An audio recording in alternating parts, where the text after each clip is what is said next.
Hello everybody, my name is Jade and I normally analyze books. I decided to analyze the TV show Cobra Kai because, well, I really liked it. So today I'm going to be discussing season 1 of the TV show Cobra Kai, which was recently added to Netflix. I'm not going to talk about season 2, I haven't even seen any of season 2, and I'll keep discussion of the original film to a minimum. I'll start with a spoiler-free discussion and review, and then I will move into spoilers. First, I'll give a bit of a recap of what happened in season 1, because I know there are people who are going to watch this even though they haven't seen it. And then I will move into kind of like a high school English class analysis, except more fun. At least more fun for me. So what is this show? So Cobra Kai is the sequel to the film The Karate Kid, which came out in 1984. It takes place 34 years later and focuses on the rival from the original film, Johnny Lawrence, as he starts his own karate school. The series uses a decent chunk of the surviving members of the original cast. It also doesn't really expect the audience to have seen the movie. It expects that the audience is people familiar with the original source material. But I have friends who never saw the movie. I know people who were obsessed with the movie before they saw this. And I had seen the movie like 10, 15 years ago and I barely remembered it. And people from all three categories seemed to enjoy it just about the same amount. Which was a lot, or not at all. But the people who didn't enjoy it didn't seem to all come from the same category of how much they remembered of the original film. I was really impressed with the way that the show integrates flashbacks in order to inform new viewers and, viewers who don't remember most of the original movie like me, before the information becomes relevant. It does this in a way that is really non-obtrusive and minimal, but also quite useful. So the original film, The Karate Kid, is about a teenage boy named Daniel who is bullied by a group of karate students who come from a karate school called Cobra Kai. Daniel's teacher is a wise old man named Mr. Miyagi who teaches him life lessons and karate, and eventually Daniel wins the local karate tournament against his rival, a boy named Johnny Lawrence, who is one of the members of Cobra Kai and the protagonist of this series. Cobra Kai, the series, follows the efforts of Johnny to start his own branch of Cobra Kai, as well as his extremely strained relationship with Daniel, the protagonist of the original film, who has, in the years since, become a successful businessman with a happy family. The series is made up of 10 30-minute episodes per season, of which there are currently 2. It originally aired on YouTube Premium, but YouTube ended up dropping the show for reasons I don't know, even though it got raving reviews, and apparently it was so popular that Netflix picked it up immediately, and a 3rd season will be coming out in October, which is next month for me. So what did I think of this? I adored it. For one, it's a fantastic sequel. The characters are consistent, but they have changed very believably in the 34 years between the two series. It explores the same kind of content, it's still about karate, but the show has matured from the film and it expects the audience to have matured as well. The fact that it's a series allows the story to be expanded. We learn about all of the members of both Johnny and Daniel's families. We learn about the way they run their businesses. We see them struggle with a whole bunch of different personal things, and all of their students and friends are fleshed out as well.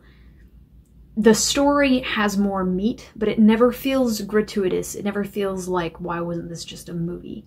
The additional content, I think, has made a story that has a bit more heart. In The Karate Kid, there was a lot of heart in the relationship between Daniel and Mr. Miyagi, and obviously, this is a relationship that greatly impacted pop culture and meant a lot to the almost 40 years since this movie came out.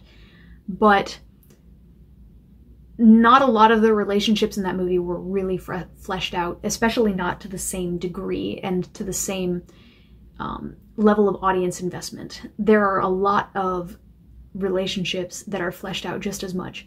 In Cobra Kai, because it's longer, because they have more time to breathe. The themes and locations are largely the same, but the actual content has changed. And like I said, the audience is expected to have grown up in this time. The protagonist is an adult with a job he doesn't like. He struggles to pay rent for the dojo. He struggles to relate to his students who are interested in video games and social media. He has a difficult time convincing the local high schoolers to be interested in his dying sport, and his manner of speaking, which is still that of an 80s teen movie villain, is now considered to be not only not PC, but behind on the times. The point is, Cobra Kai is able to focus a lot more on the themes and the character, while still having the time to show a lot of karate and a lot of cool cars. Some of the kids are admittedly a little bit one-dimensional at first, but I do think the show does some really interesting things with them that personally I was very pleased with by the time the season wrapped up. The series is fun and funny, but each scene still feels like it's pushing the story forward. There's also a lot of exploration of questions and themes that feel like they grow organically from the themes of the original movie, even if they aren't exactly the same. Overall, like I said, I really enjoyed Cobra Kai, and I've been recommending it to everybody that I know. And that's pretty rare for me because I usually like really niche stuff.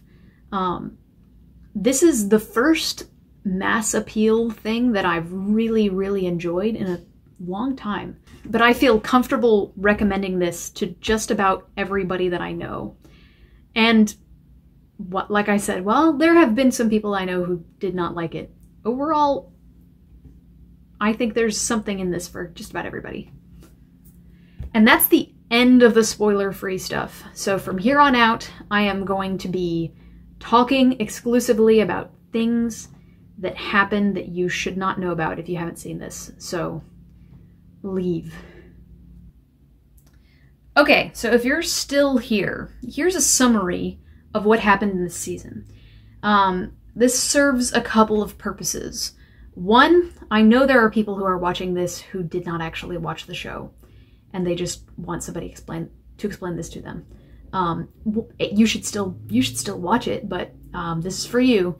Two, I'm going to be discussing some specific components of the story. This is only going to be about an hour, and I can't summarize a 10-episode series. I can't talk about everything in a 10-episode series in 1 hour. So this is the things that I thought were important. Now, there are other important things, but these are the things that are important to the discussion that I'm going to be doing. So, in episode 1, Johnny Lawrence, a washed-up, divorced, alcoholic handyman who abandoned his child 16 years ago, uses karate for the first time while protecting his 16-year-old neighbor Miguel from a group of bullies.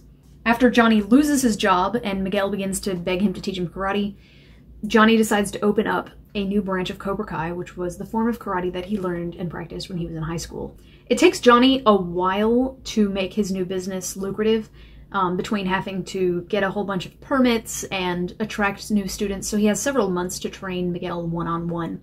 Johnny is foul-mouthed, rude, and frequently drunk, and Miguel is a ridiculously pure and innocent ray of sunshine, but the two of them get along surprisingly well and form a fast and genuine bond. Eventually, Miguel publicly defends himself from some school bullies, and a bunch of his classmates decide to try out Cobra Kai. This time, rather than jocks, Cobra Kai is now populated by outcasts who want to change and not be seen as losers anymore. Meanwhile, Daniel LaRusso, protagonist of the previous movie, has become a successful owner of a chain of car dealerships and a happily married father of 2. When Daniel finds out that Johnny is trying to open a new branch of Cobra Kai, he really does his best to interfere, and some of his attempts are seriously over the line.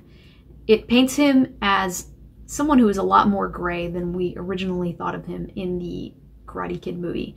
See, back in the 80s, Cobra Kai was run by this abusive asswipe named John Kreese. And John Kreese was teaching all of his students to be abusive asswipes too. While Johnny isn't nearly as bad as Kreese, Daniel doesn't believe him when he says that he left Cobra Kai to get away from Kreese. And Daniel pretty much just believes that Cobra Kai will turn into the same band of bullies that it was in the past. He's also still fairly traumatized by his experiences from high school, despite the fact that he's now a karate champion and a successful business owner. Daniel, for the most part, just plumb refuses to hear Johnny out or give him any kind of second chance. Not that Johnny is really any more receptive. The sentiment of bad blood between them really goes both ways. Daniel doesn't believe that Johnny left Cobra Kai because of Kreese's unacceptable behavior. But more importantly, Johnny believes that the problems with Cobra Kai extended from the fact that Kreese was extremely abusive and far more awful than the average person. And this was the source of the majority of their problems, but it wasn't their only problem. The school's motto was, and still is, strike first, strike hard, no mercy. Johnny believes that by virtue of simply not being Kreese, things will just work out differently no matter what. And the audience is basically expected to believe this as well. Miguel is a much kinder child than Johnny ever was.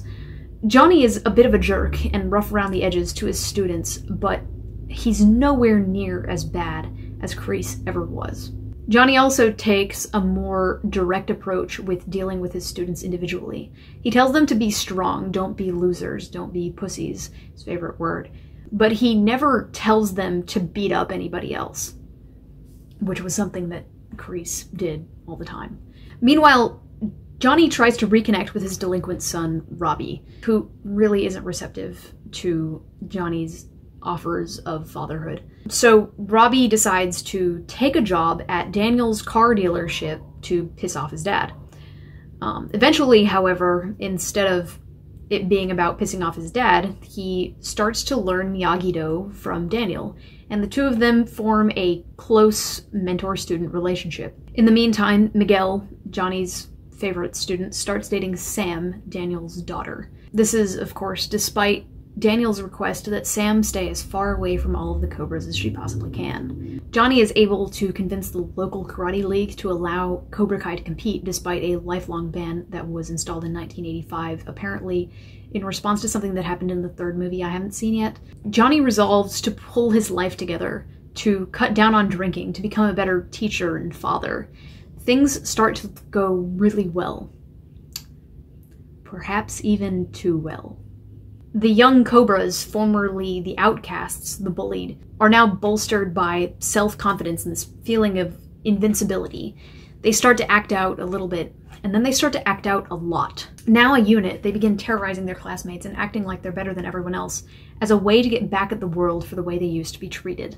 Constantly repeating their mantra to each other of strike first, strike hard, no mercy, they start throwing parties with alcohol, and the boys start treating girls outside of Cobra Kai like prizes to be won.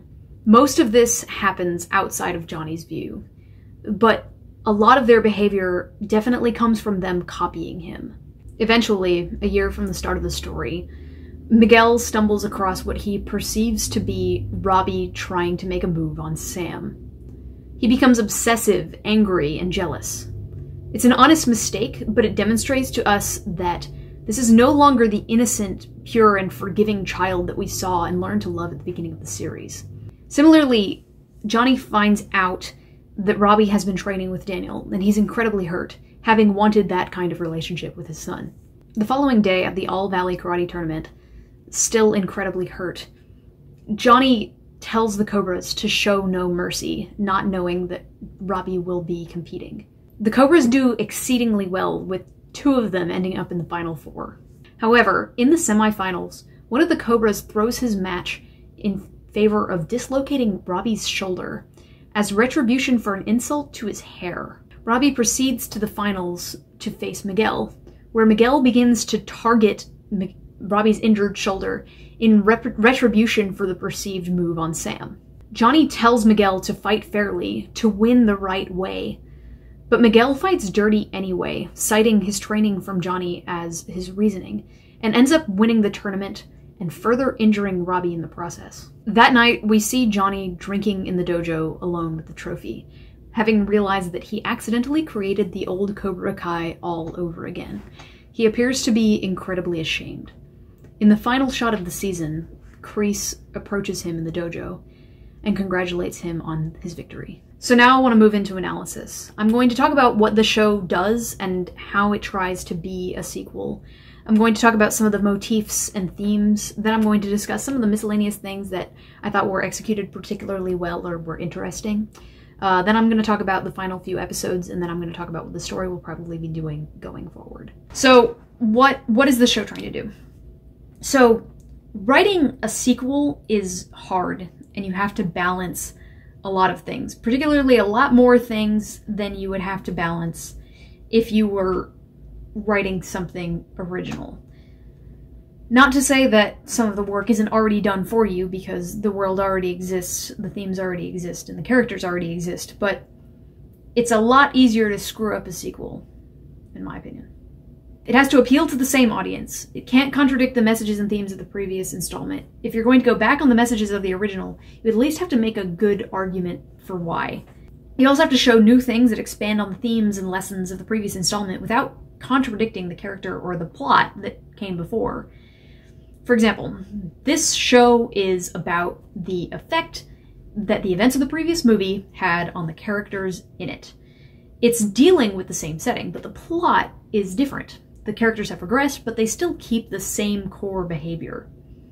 I went back and rewatched the original Karate Kid in preparation for this video, and I was surprised by how consistent Daniel's anger when he perceives a threat is across both installments. In fact, that's a lot of what this show is. We get to see how the two characters have progressed and how they haven't.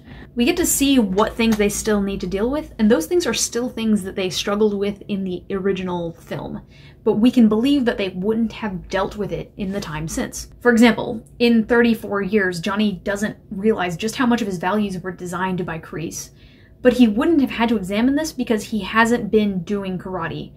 This is coming up now because he's doing karate again and he's becoming a teacher, specifically a Cobra Kai karate teacher. Daniel becomes very angry when threatened, but this hasn't been a real problem for him because he hasn't felt threatened in a long time. Also, Mr. Miyagi died only a few years ago in story, so he has had someone he was able to lean on in the meantime. Something I was really impressed with, especially in my first watch when I hadn't recently rewatched the series, was the balance of fan service. Even if it did get a little bit excessive in quantity, we see a lot of the previous locations and we hear a lot of the same songs, but we don't get to see things having magically worked out for the sake of giving Daniel a happy ending. In my opinion, really excessive fan service would have been making Daniel a much more unambiguously good person, or making him the protagonist again. He talks frequently about how much he misses Mr. Miyagi, but not, in my opinion, more than someone who particularly looked up to their late father would. Making us like Johnny still challenges the audience, but it also still challenges the writers to make a plot that we're going to care about. So let's talk about the themes and motifs of the story. So the central theme of Cobra Kai is, what should we bring forward from the past and what should we leave behind? And you can look at just about any scene in this series, barring some of the early scenes with the teenagers, and you can see a reflection of this theme in that scene.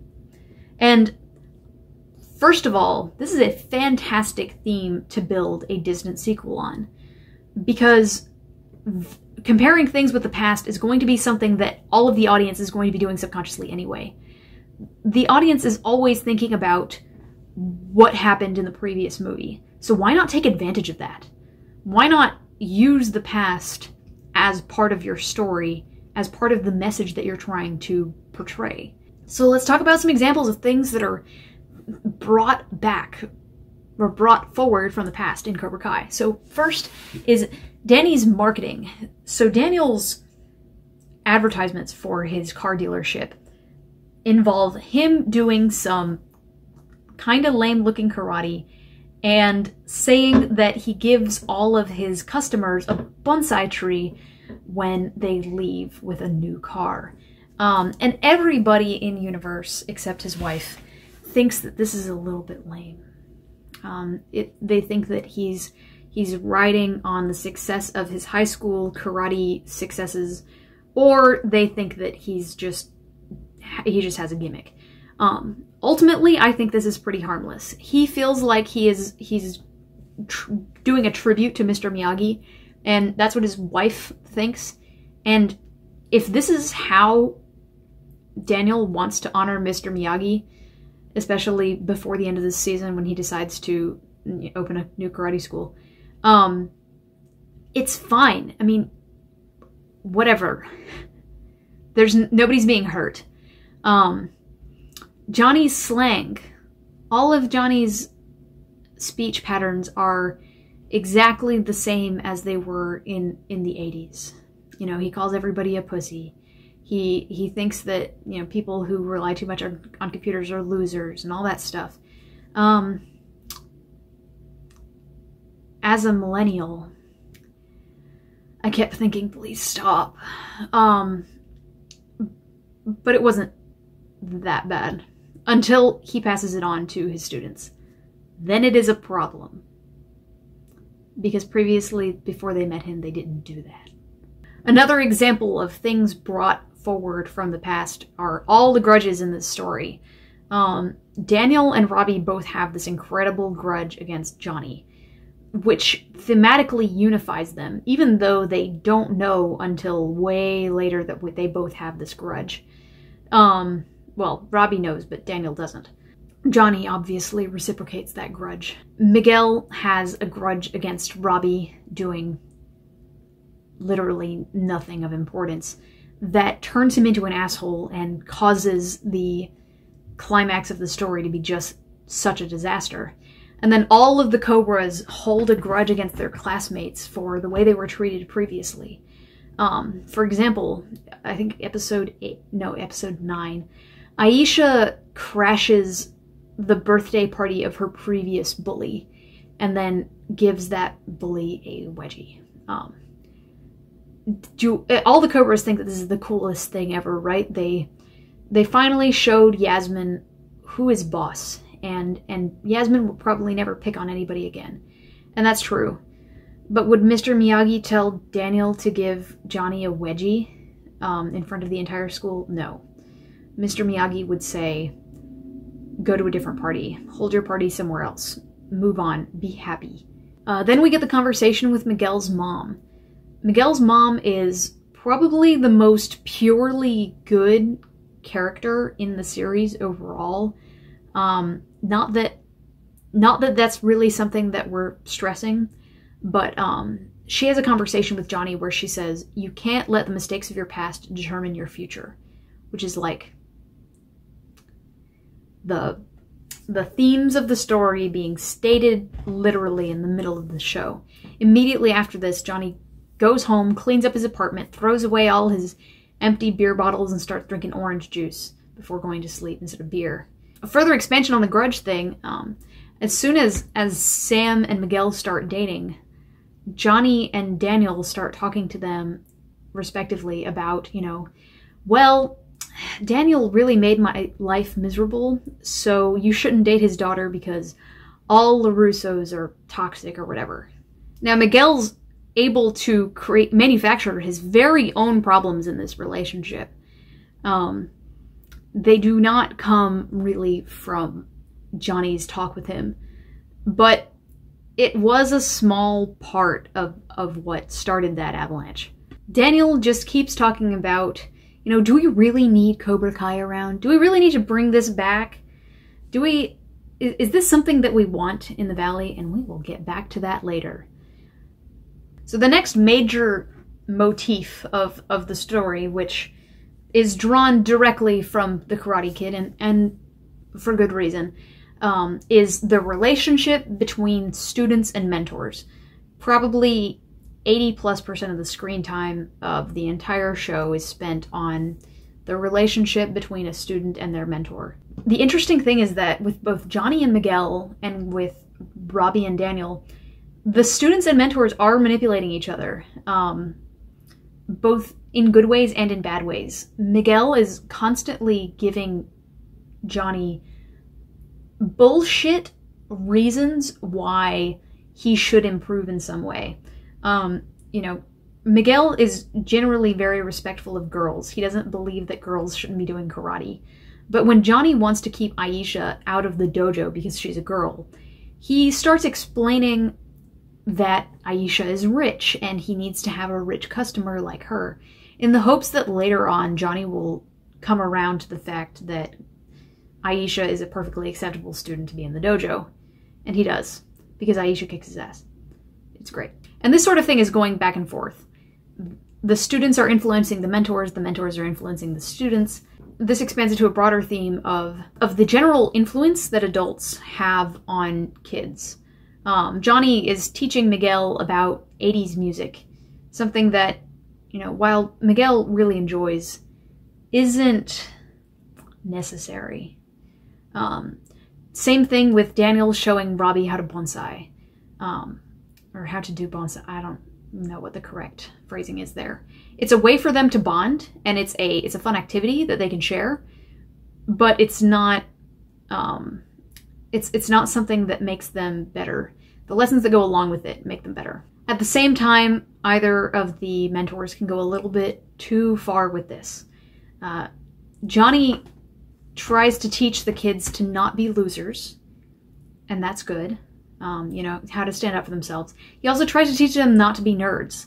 And so what happens is all of the Cobra's entire identity becomes, I'm a Cobra. And then they turn into assholes.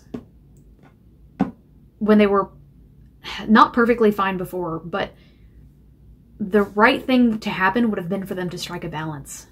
Johnny also tries to influence Miguel to be more assertive with girls, to the point that he's encouraging Miguel to go beyond what's currently considered to be appropriate.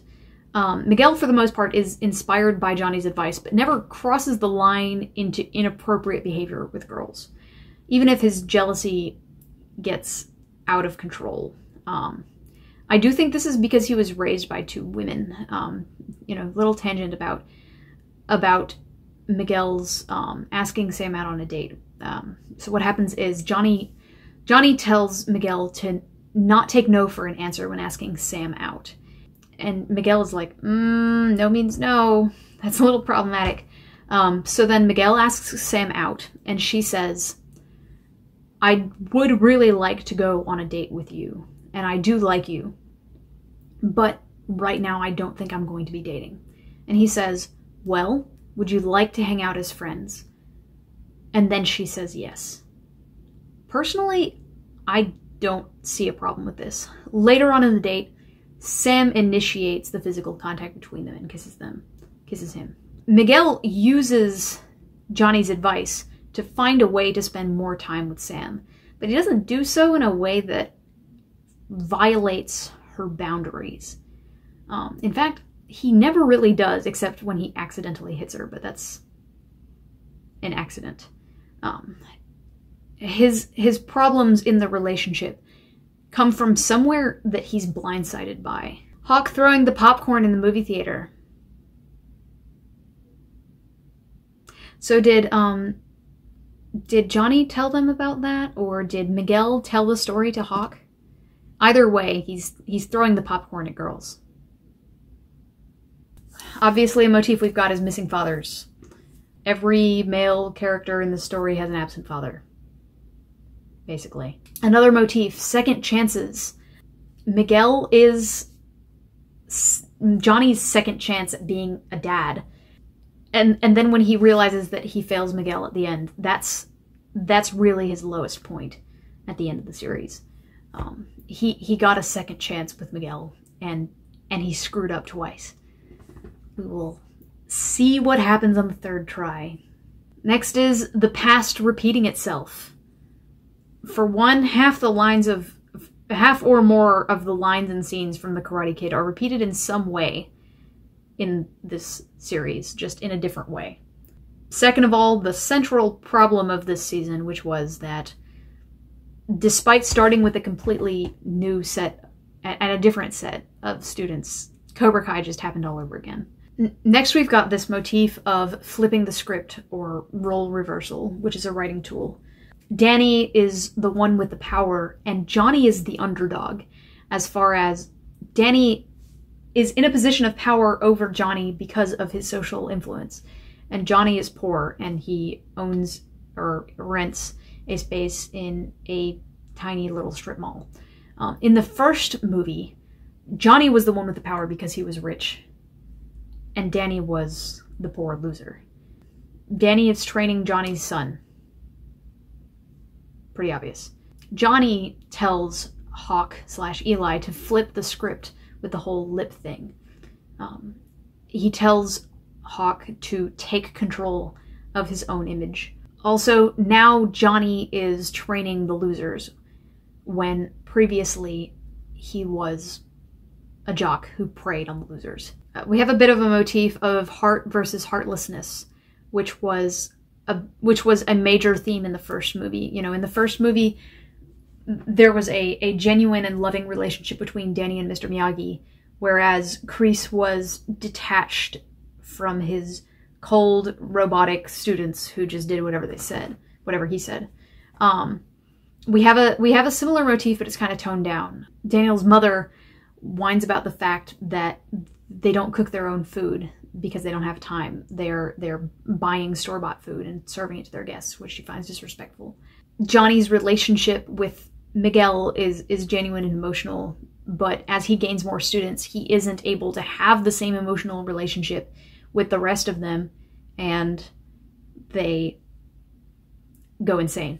Finally, we have karate as self-respect. Aisha keeps pining after Sam's friendship, but once she learns karate, she goes, you know what? I don't need you. I respect myself now. And she lets Sam go, and Sam has to come and apologize. Actually, Aisha joins karate as a result of gaining the self-respect to abandon Sam, but yeah. Eli allows Dimitri to call him a loser, like, several times an episode, until he learns karate, at which point he says, you know what? I'm gonna learn karate, I'm gonna become a badass, and I'm gonna become Hawk. Which is somewhere between awesome and hilarious. So those are some of the more surface level themes, but we're gonna get back to the deeper analysis later. For now, I just want to talk about some of the things that I liked. So this might be retreading a bit, but I think it's necessary. The relationship between Miguel and Johnny is probably the best executed thing about the series, and it's also the heart of the series. The scene where they're both like, I'm the man, wait, are you also the man? is probably the most pure and heartwarming scene of the series so far. That relationship is the heart of the series, but it's also the thing that the writers are leaning into most to tell the story and communicate the themes of the story. You know, the question of should we keep Cobra Kai around is told through the change in Miguel. You see them, and consciously or not, you're thinking that you've seen this story 100 times. The story of a broken man saved by the innocence and purity of a child. It takes several character changes in Miguel for the audience to understand that this isn't that kind of story. This is a story about how the wrongs of the past can corrupt the future, even for those who weren't originally involved. In fact, all of the mentor-student relationships are extremely well written and fun to watch, which is important to this series because mentor-student relationships are the bread and butter of the Karate Kid franchise overall. It's what this series is largely about. Then I want to talk about the characterization of the kids. The kids in Cobra Kai are much more likable than they were in the previous iteration.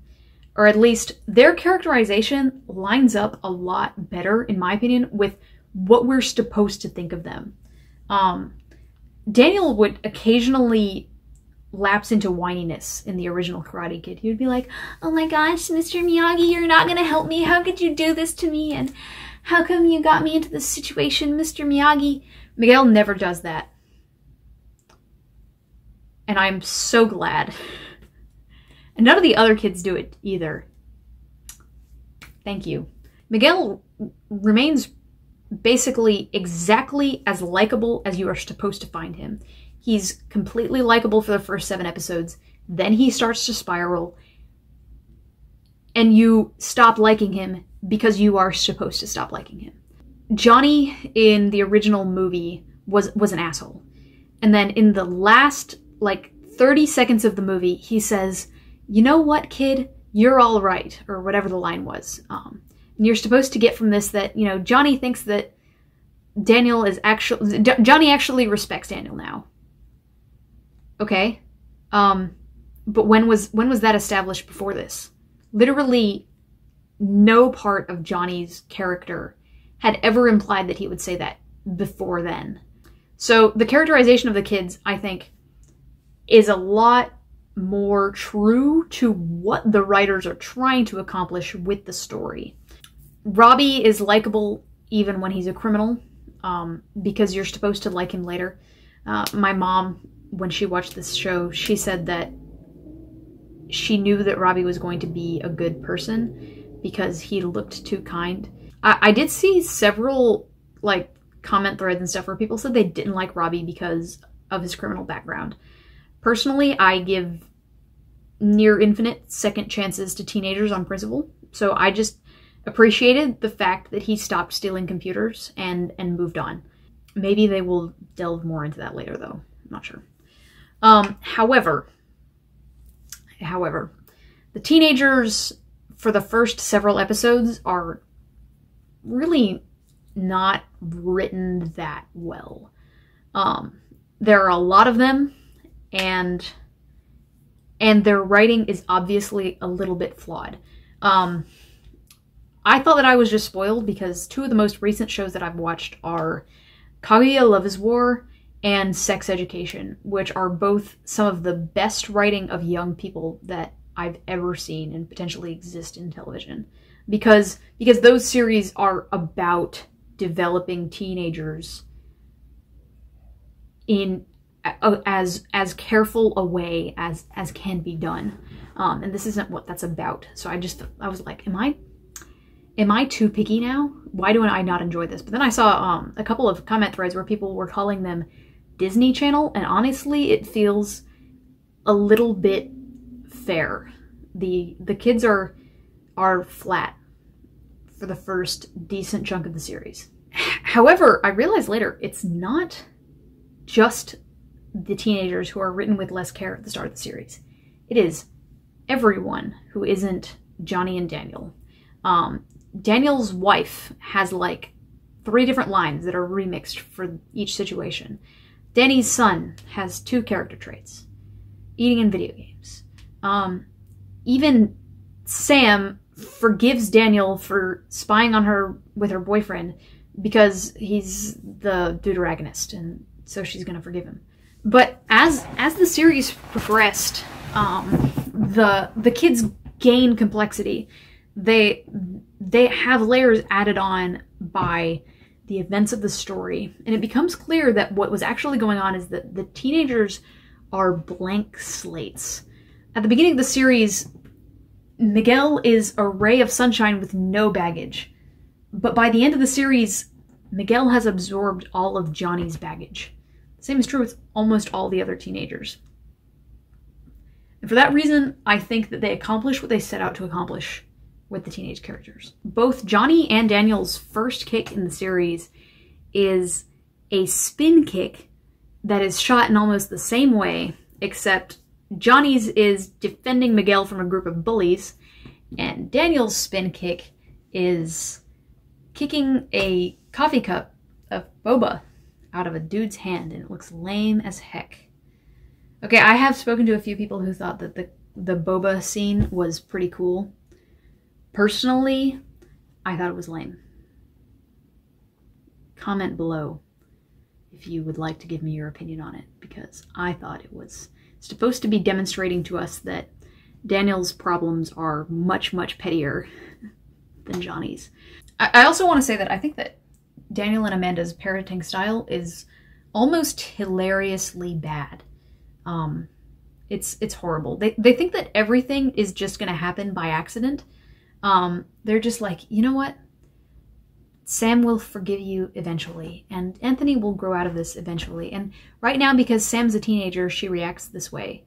It's like, they think that their kids are like these, you know, remember those pill things that have the dinosaurs in them? So you would put them in water, and after a few minutes, the pill would open, and the dinosaur would come out in the shape that it was always meant to be, and whatever you did, it didn't change the outcome of the dinosaur. Well, Daniel, that's not actually what children are like. If you don't do anything, that is also a choice. But I'll stop lecturing him because he's not actually watching this video. Louis is a dumbass. I liked the fact that Robbie showed up for the tournament despite the fact that every single other member of the cast gave up on him, including Daniel, who's not perfect. I disagree with everybody else who doesn't like Robbie. Robbie's great. It goes to show that you fall back on your training. Even though Daniel abandoned Robbie, he had still been training Robbie for the last several months, and Robbie had been learning Miyagi-Do and balance and seeking your own self-betterment and all that stuff. And that was what Robbie fell back on. But the same goes for the Cobras. Johnny may not tell them to be assholes, but when they repeat chanting "No mercy" 5 times a day, you know, it does actually have an effect on their behavior. Shocking, I know. I once did this really long analysis on this other book called Pact. But one of the things that book employed a lot was this technique where you build up that something is going to be a problem and then suddenly just don't make it a problem and turn it into something good. And the audience gets really, really excited because they were anticipating a problem and then it got turned into a good thing. And now they want to see where this is going. It feels like a treat. Now, this only works if bad stuff also frequently happens. So this can only be used in moderation. But it's a very effective way to make certain types of audience members really invested in particular scenes. In the case of Cobra Kai, what I'm talking about is, 1, Robbie is a criminal, a con artist for 1 episode. Then he joins Daniel's car dealership, and by the end of that episode, he has made a complete turn to being a good kid. And personally, I was relieved. I wasn't invested enough in the fact that Robbie was a criminal to want to see a 3-season-long redemption arc for him. He didn't do anything bad that made me that angry. Stealing a laptop is bad. I understand he probably stole more laptops, but he didn't need this long redemption arc, and we just said, nope, he's a good kid now, get over it, we're moving on. And we didn't have to deal with the whole bunch of extra stuff we didn't need. Then we have what appears to be the fight between Johnny and Daniel that turns into breakfast. We're getting our adrenaline up, we're waiting for this fist fight that's going to erupt between these 2 grown men, and then it turns into car shopping and going to a bar and spending the day together and hanging out. And the audience knows that this is not going to be the end of their rivalry entirely. There's still going to be friction. There's still going to be problems. But the juxtaposition of this bad event, which was supposed to be the fight, with something suddenly good happening, made it much more interesting. It's a pleasant surprise that everything didn't turn to crap. Okay, so I want to get on my soapbox for a second. So I've seen a few comments that it's annoying that the kids are as good at karate as they are. Specifically, Robbie's 2-legged kick that he learned like 3 days previously used in the All Valley tournament. Also Miguel using the crane stance and all that stuff. People are like, why are the kids suddenly so good at all this stuff? They're children. I don't care. This series is not about whether the kids will be good enough at karate. This isn't about our aliens invading and we're going to have to use our supreme karate to stave them off. This is about whether the kids are going to turn into Cobra Kai originally all over again. And it doesn't matter how good all of the kids are at karate. What matters is whether they fight with honor. So if they use a couple of extra crane techniques, it's beside the point. But it is cool to watch. So I want to talk about the love triangle. Okay, it's not a real love triangle, but it looks like it's going to be. So we had this friction conversation between Miguel and Sam, and then like 1 minute of screen time later, Robbie walks up to Sam while she's sunbathing, and I paused the show. I turned to my dad, who was sitting nearby, and I said, do not tell me we're going to have a love triangle, because I hate them. I hate them. In hindsight, I think this was used very, very well. If you're going to use a love triangle, it needs to have a point, and I thought this one did, because it's stupid. The misunderstanding means almost nothing, but it shows just how close Miguel was to snapping. In this case, it was Robbie going to dinner with Sam's family on the wrong day. But it was inevitable. One day, Sam was going to talk to another classmate, or someone was going to crash into Miguel's bicycle, or spill a drink on him and piss him off. The point is that this new way of thinking made him more volatile, when previously he would have just forgiven another person for doing something that could have wronged him, or he wouldn't have seen this as a wrong at all. So now that we've gotten all of that stuff complete and off the table, I want to talk about some of the final deeper themes of the story. We have this symbol of goodness in this story, which is Mr. Miyagi. He's what's called a paragon. The things that Mr. Miyagi teaches and what he does and the values that he instilled in Daniel are considered to be the source of goodness within the ideology of the Karate Kid universe. And the main lesson of Miyagi-Do is balance.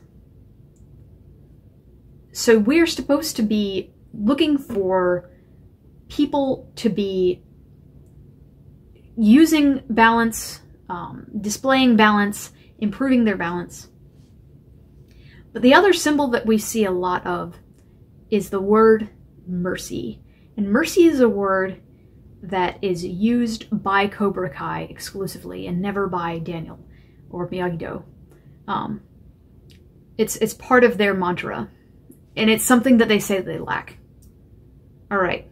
In every instance of the word mercy in Cobra Kai, mercy is used as a symbol for balance. When Johnny is making the speech to the Cobras in the final episode of season 1, which is called Mercy, he is saying that they need to not display mercy because we do whatever it takes to keep our head above water. Now, if you've seen the original Karate Kid, which you probably did if you're watching this show, then the way that Mr. Miyagi taught Daniel balance was by making him stand on the bow of a boat and trying to knock him into the water. Keeping your head above water, or keeping yourself out of the water, is balance. When Johnny says we do what it takes to keep our head above water, instead of seeking balance, instead of seeking completeness in your life, he's saying we're not going to be pursuing mercy and we're not going to be pursuing balance. Johnny has really grown over the course of season 1. Like I said, he gave up he somewhat gave up alcohol. He made some amends with Daniel. But the moment his balance is thrown off, he freaks, he flips out at the tournament and tells all the students not to show any mercy. Finally, the difference between Miyagi-Do karate and Cobra Kai is that Miyagi-Do makes its practitioners feel more secure, and Cobra Kai makes everyone who does it feel more insecure. Johnny and all of the Cobras are trying to not be losers, They're trying to not be disrespected. If Miguel trusted Sam to not cheat on him, this wouldn't have happened. But he felt disrespected by Robbie. He felt like someone was encroaching on his space and he couldn't deal with it. The Cobras lack balance, and their motto is no mercy. But Johnny doesn't realize this. He's never had to really grapple with this since he was in high school. He's a handyman. Like I said, he took a massive break and he never had to examine what Kreese's teachings did to his head. But he gets to see what this motto does to his own son.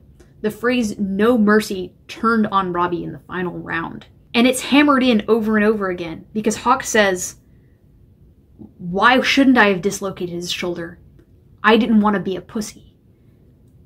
And then Miguel says, I won thanks to the teachings of my sensei, Sensei Lawrence. And he says, there's nothing dirty about winning. You taught me that. It is repeated over and over again in the final episode that the no mercy teaching is the difference between Cobra Kai and Miyagi-Do, and also that Johnny has now a reason to resent it, has a reason to stop believing in it. And this is what Daniel was talking about the entire season. We don't need this in the Valley. We don't need this in our schools. We don't need our kids to be learning this. And at the beginning of the season, you think, that's ridiculous. Daniel, you're hanging on to old grudges. But by the end of the season, it seems that he's right. Because Miguel's turn to darkness is the final thesis of Cobra Kai, the show.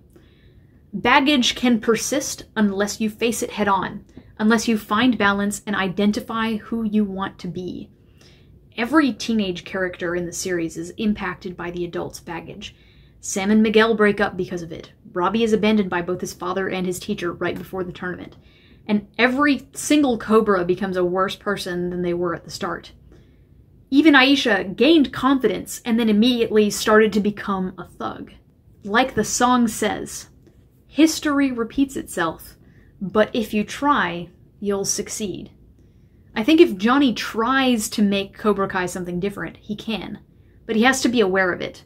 And now he is aware of it. And that's why I think that Cobra Kai, the show, is saying that Cobra Kai, the discipline, should not exist at all, in any form. I think the next few seasons will deal with Johnny facing Kreese, both in the present and in the past, and eliminating it from himself and from his kids entirely. And that's why I want to talk about Kreese. Kreese was always the antagonist of the entire Karate Kid franchise. Okay, I only saw the first movie. But Kreese is the origin of literally all of the pain that exists in this story. If Mr. Miyagi is the paragon of goodness, Kreese is the opposite. He is the source of the bad ideology and the trauma that all of the characters experience. And that is why I think he has to be in the second season. I think a few people were like, oh my god, are we bringing Kreese back? This feels cheap. I don't see a way to continue with the themes of the show without Johnny facing Kreese directly and having to grapple with the ideology that Kreese taught himself. Anyway, that is all I had to say about Cobra Kai Season 1. I will be covering the rest of the seasons, or at least Seasons 2 and 3. I don't know whether there will be more seasons. Basically exactly like this. So, see you at the next one.